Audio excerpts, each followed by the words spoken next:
Okay, thanks. Okay. Yeah, thanks everybody for coming out, and thanks to the Denver Communists for inviting me to give this talk. So the turn to abolition that has taken place in the last few years among anti-racist activists and anti-police activists and so forth is a really, really good sign. It's something we should applaud and be very glad about. The discussion tonight, I hope, will help us to strengthen and sharpen abolitionism. And so that's kind of the purpose of it. So, first of all, why did Marxists support abolition? Well, because the state is the concentrated political power of the class enemy of the bourgeoisie or the capitalist class. The state defends capitalist order, that is the class order, gender, race divisions, etc. We want to weaken the special bodies of armed men, as Lenin described the state, that is the police, the army, etc., etc. The state suppresses struggles against exploitation and oppression, and it engages in a colossal misapplication of resources. I'm going to quote someone who's a well-known communist to this effect, President Dwight David Eisenhower, who said, "Every gun that is made, every warship launched, every rocket fired signifies in the final sense a theft from those who hunger and are not fed, those who are cold and are not clothed."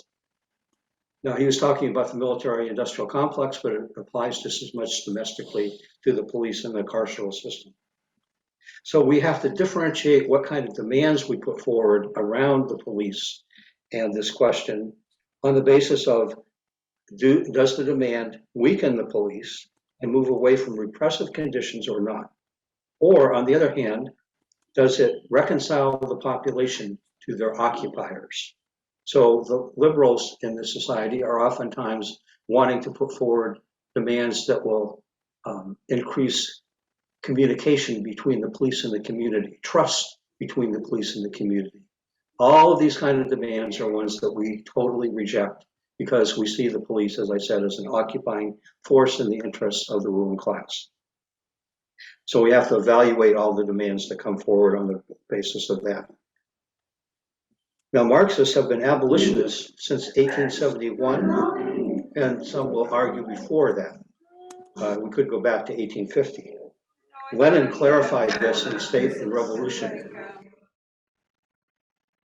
Lenin clarified this in State and Revolution, talking about the need for the working class to smash the bourgeois state and replace it with a worker state. This worker state would then be able to use the democratic power of the working class to move forward to a communist society, a society without classes, without a state, without money, a society based on the free development of each is the condition for the free development of all.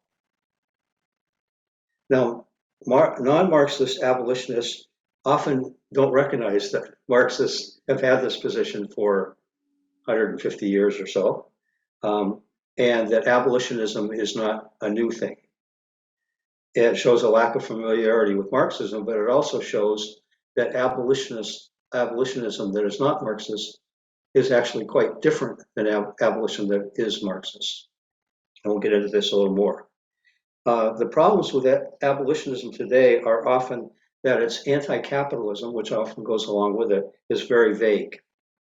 It stresses slow reform, and it doesn't use the approach of dialectics, which is central to Marxism.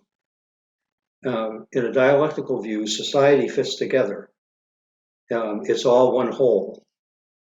We cannot just wish away or even struggle away totally the bad aspects of society that we don't like. We can't, and one analogy is that you cannot take sugar out of a baked cake. Once it's baked into the cake, it's there. If you want to have a cake without sugar, you better bake yourself a new cake. So that's one analogy that people have used. Society changes from one mode of production to another through internal struggle, through class struggle. When a new class takes power, it can reshape the mode of production. And this is the process that will bring about a socialist or communist society. Therefore, a carceral orientation of a society cannot be done away with within capitalism. There's no way to just say, okay, we'll have capitalism without police and armies and that thing. This kind of reformist approach is expressed in the book Abolition Feminism Now by Angela Davis and a couple other people. They say, the authors say, revolution is not a one-time event. Now, this is obviously true in one sense.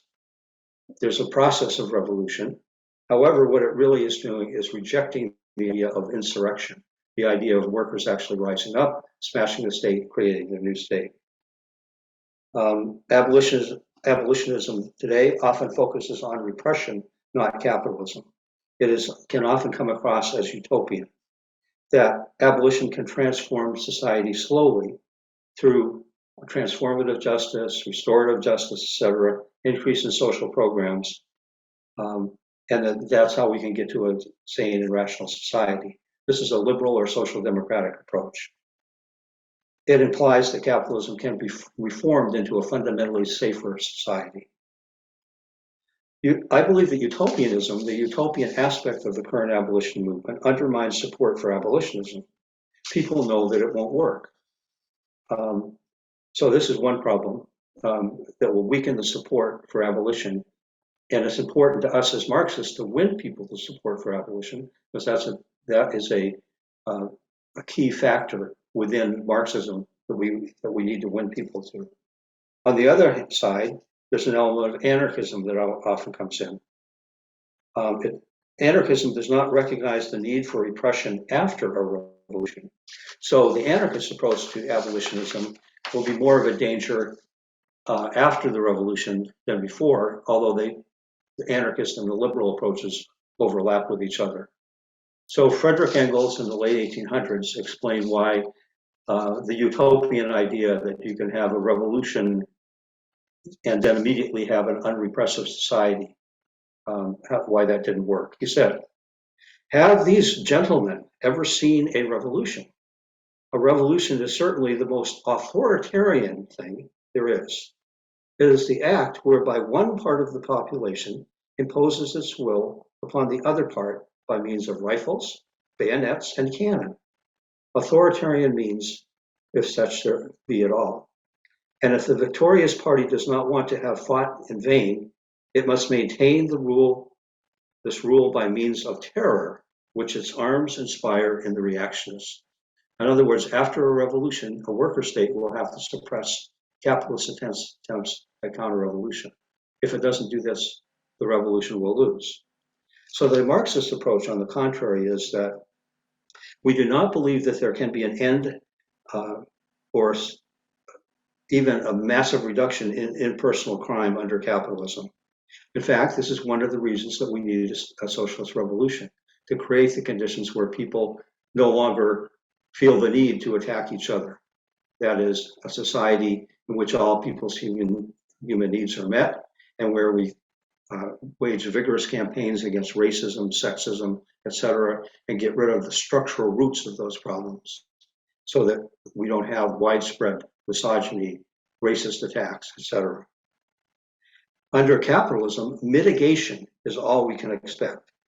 That is, we can hope to reduce the causes of crime to some extent under capitalism by having better social programs, higher wages, etc.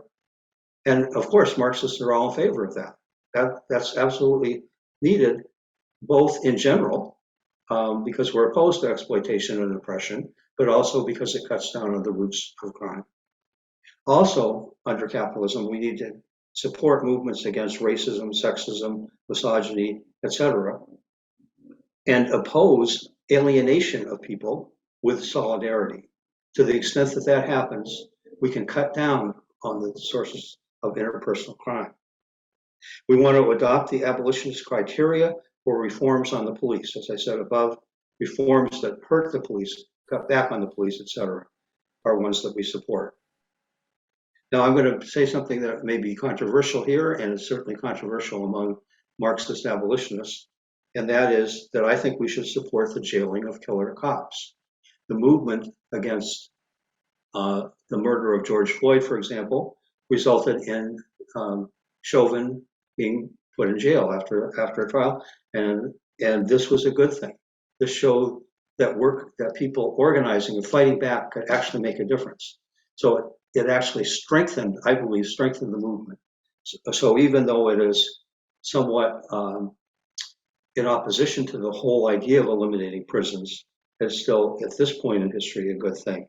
Now, this is something that Angela Davis and other people in the abolition movement do not support. So we can get into that in discussion.